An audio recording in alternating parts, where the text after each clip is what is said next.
My husband confessed he's attracted to my married best friend, so I allowed him to make a fool of himself and deal with the results of his behavior.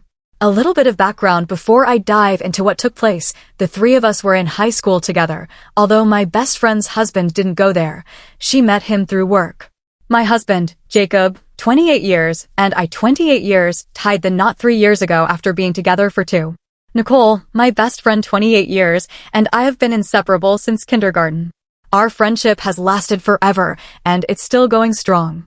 She got married to Travis 30 years a year ago after dating for about 3 years. Jacob wasn't close with Nicole and me during high school. We only knew each other in passing. We actually met properly at a high school reunion a few years after graduation and became friends there. Nicole missed that reunion because she was sick at the time. Jacob asked me out a few times, and we hit it off. Turns out we had way more in common than we'd thought. That's how we started dating, and things were going pretty well. Even after marriage, life was good, and we often went on double dates with Nicole and Travis. Everything was going smoothly, until about a week ago. Jacob and I were having a relaxed night in.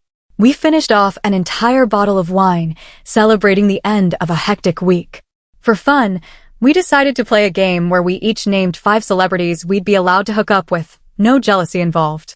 I listed 5 names easily, but Jacob could only come up with 4. I teased him, saying he had to name 5 or else I'd win the game. Not that there was an actual winner, but I was just being playful.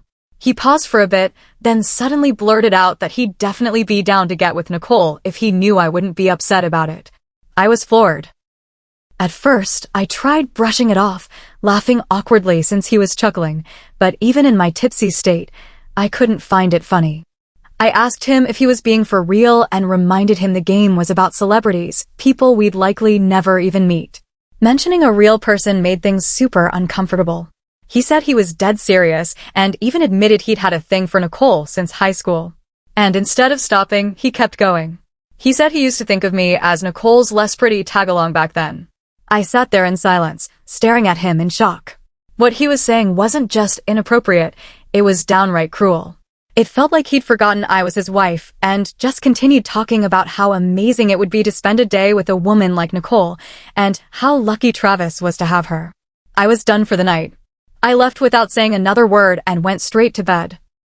I was deeply hurt, but also very drunk, so I eventually fell asleep hoping I'd wake up and forget all about it. But no such luck. When I got up the next morning, I brought up the topic again at breakfast. Jacob acted like nothing had happened while I was suffering through a brutal hangover. I asked if he truly meant what he said about Nicole, and without hesitation, he confirmed everything. He didn't even try to act ashamed. He just kept eating his cereal like it was no big deal. I was furious. This was my husband, and he had no problem openly stating that he was more drawn to my best friend. I then asked if he still found Nicole attractive, and without even blinking, he said yes. That was the final straw. I blew up at him. Instead of apologizing, he doubled down and said I just needed to accept it and move on. He claimed he loved me more and thought of me as his soulmate, but still believed Nicole was objectively hotter than I was. If it came down to looks alone, he'd choose her any day, and he expected me not to feel insulted by that. Because apparently, it's totally normal for a husband to say he'd rather sleep with his wife's best friend than his own spouse. Our argument got really nasty, and before leaving for work, he accused me of being petty and self-absorbed. He said he wasn't going to lie to make me feel better and wasn't about to flatter me just to protect my ego. He even turned it around on me, said if I didn't want honest answers, then I shouldn't have brought up that silly game in the first place. That instead of teasing him, I should have just moved on when he couldn't name 5 people as if I was the one at fault. I didn't go to work that day. I spent the entire day crying on and off. What really killed me was that I couldn't talk to the 2 people I usually vent to, my husband and my best friend. I kept everything bottled up and pretended to be okay when Jacob came home. We didn't exchange a single word that evening, nor for the next 2 days. He was completely convinced he'd done nothing wrong and kept insisting that he was just being truthful. On the 3rd day, I finally broke down and told Nicole everything. She had noticed I'd been acting off and sounded bothered every time we talked, so she'd been checking in on me.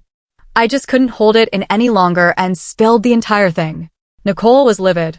She wanted to call Jacob immediately and tear into him, but I stopped her. I didn't know what I wanted to do yet, and I wasn't ready for her to confront him. But Nicole helped me realize just how horrible Jacob's comments were. She insisted I needed to show him that there are consequences and that I should get out of the marriage, because clearly, he didn't respect me in the slightest. She was right, of course, but I had no idea how to make him regret it, until she jokingly said she wished Jacob had said all that nonsense in front of Travis. She mentioned how Travis once beat up a guy for making a crude comment about her, and that gave me an idea. I asked Nicole if she'd be okay with us planning a double date in the next few days, so Jacob could dig his own grave in front of her husband.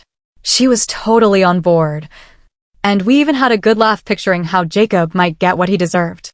By then, my sadness had shifted into full-blown anger, and I was determined to follow through with this. I even went so far as to apologize to Jacob for overreacting, though deep down, I didn't mean it at all. I just wanted him to say yes to the double date, so I made it up to him with his favorite dinner, and he actually had the nerve to say he was happy I'd finally come to my senses, and then he agreed to the date.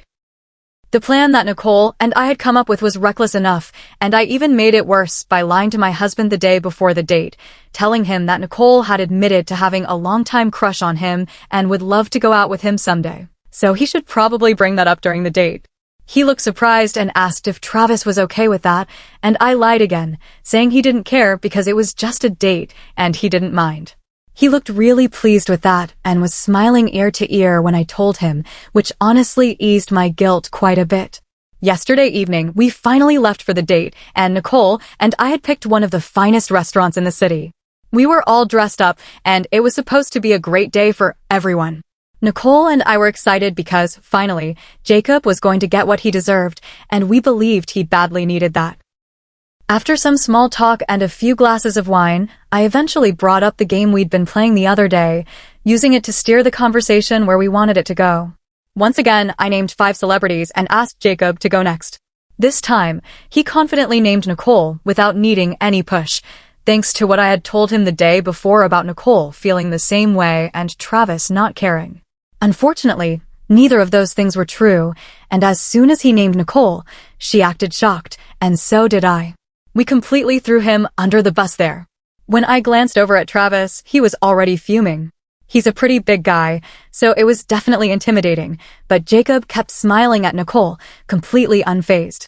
Travis spoke first and told Jacob that he needed to apologize to everyone at the table, and then the double date would end.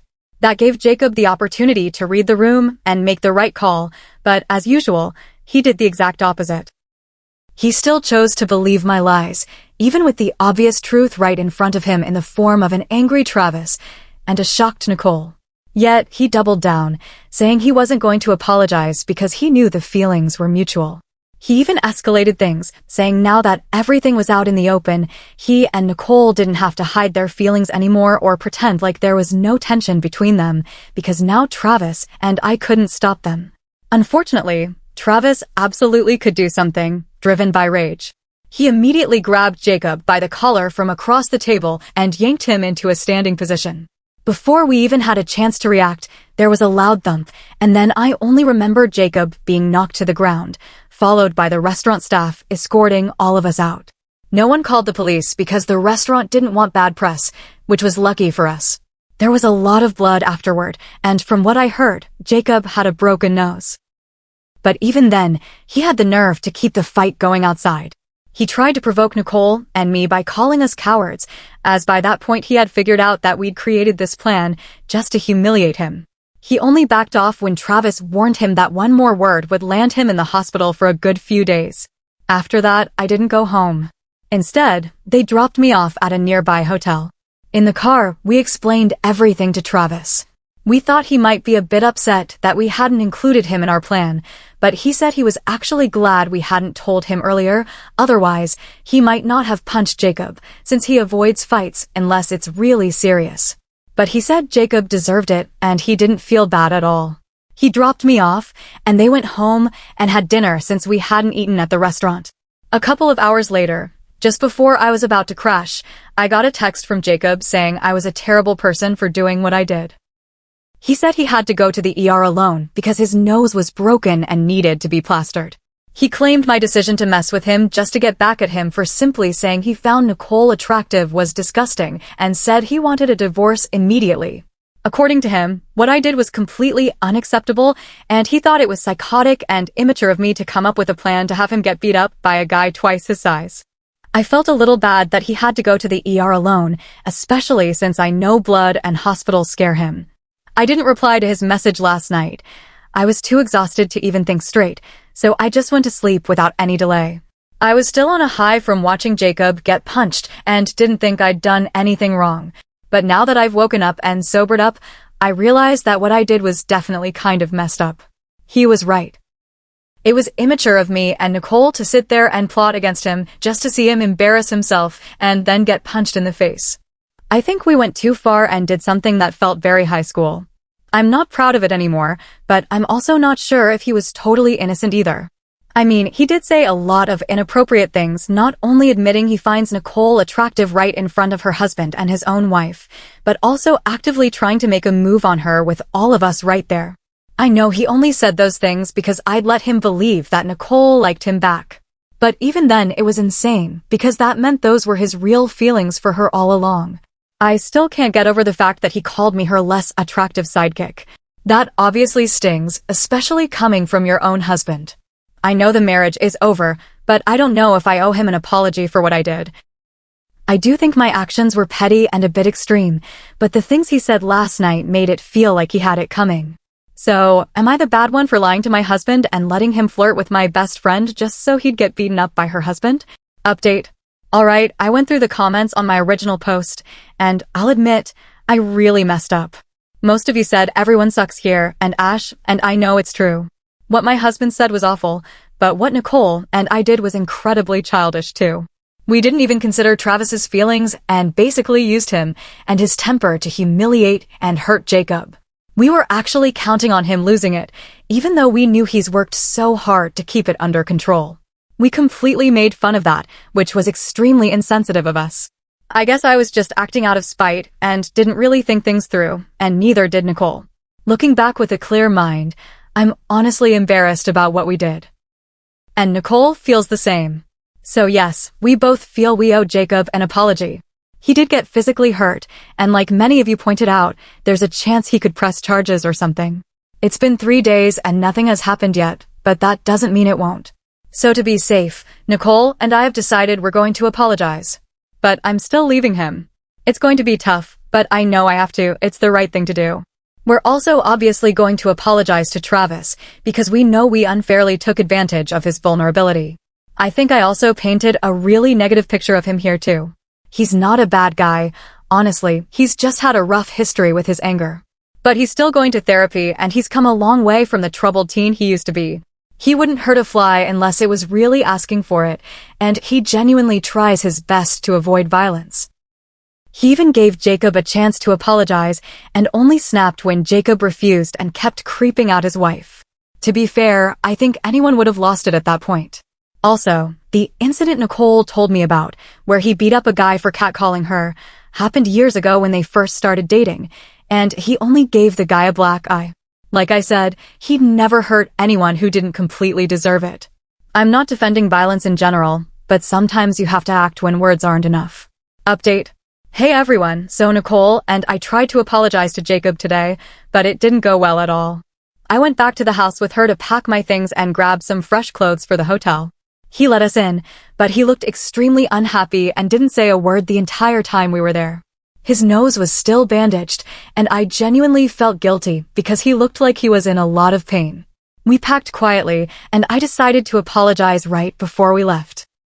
I told him I was sorry for being so harsh and for tricking him, and I honestly thought he'd apologize to me and Nicole as well for all the horrible things he said. But instead, he told us to leave and said he wasn't interested in our apologies now that the damage was already done. He told us we should be grateful he hadn't pressed charges against Travis, and that we were lucky he ever showed interest in either of us at all, because apparently we were nothing compared to the women he's been with before. It was bizarre, but we were too stunned to respond. He kept ranting about how he gave both of us a chance and we blew it, so now our apologies meant nothing, because no matter what we said, he wasn't taking me back, and he definitely wasn't going to date Nicole. I tried to explain that we weren't there to beg for a second chance or anything like that, and that he was delusional for thinking we were, but he slammed the door in our faces. I guess we were fools for thinking he might have grown into a decent human being. That clearly didn't happen, and I'm not even surprised. Even during our relationship and all through the marriage, he constantly talked about his hot coworkers or random attractive women he'd meet. I never thought much of it since he wasn't acting on anything, so I figured no harm, no foul. I used to think he told me all that because he felt secure in our relationship, but now I see it had nothing to do with me and everything to do with his ego. He thought he was God's gift to women and wanted me to feel lucky to be married to him, despite all the supposed options he thinks he has. But at least Nicole and I did our part. We apologized for screwing up. If he chooses to reject it, that's on him. Our talk with Travis, on the other hand, went much better. In fact, he said we didn't need to apologize at all. He said he'd gladly knock some sense into any other guy who disrespected women like that. Because sometimes, that's the only way they learn. He even mentioned that if Jacob's parents were unable to teach him how to respect his wife and other women, he'd gladly take on that responsibility himself and teach Jacob in his own way, which I thought was pretty admirable of him. Regardless, we did apologize to him for taking advantage of the situation and unintentionally trying to provoke him purely for our own amusement, and he accepted our apology. That was the end of it. No extra drama followed. So that's that. Right now, I'm just in the process of looking for a lawyer to handle the upcoming divorce. I'm not exactly sure how I feel about everything at the moment, but I know I'll get through it as long as I've got my friends and family by my side.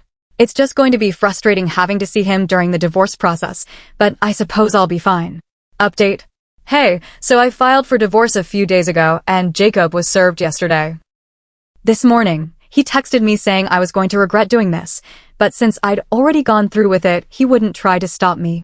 He told me to come and collect the rest of my things like photo albums, knickknacks, and other small personal items I hadn't brought with me yet since I was still living in a hotel and hadn't found a new apartment. He told me I had until the end of the week to pick everything up, or he'd either donate it to charity or throw it all in the trash. So I spoke with Nicole and I'll be moving in with her for now. She's kindly offered to let me store all my belongings in her storeroom until I'm able to secure a place of my own. I'm seriously so thankful for her. I'm aware that Jacob's been bad-mouthing me to all our mutual friends, but what he doesn't seem to understand is that he's the one who looks like an absolute fool, the guy who hit on his wife's best friend and ended up getting beaten up by her husband.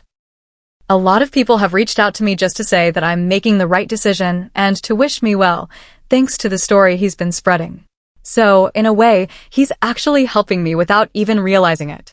His disrespect and immaturity don't bother me anymore because, deep down, I know he's nothing but a loser, and I'm so much better off without him.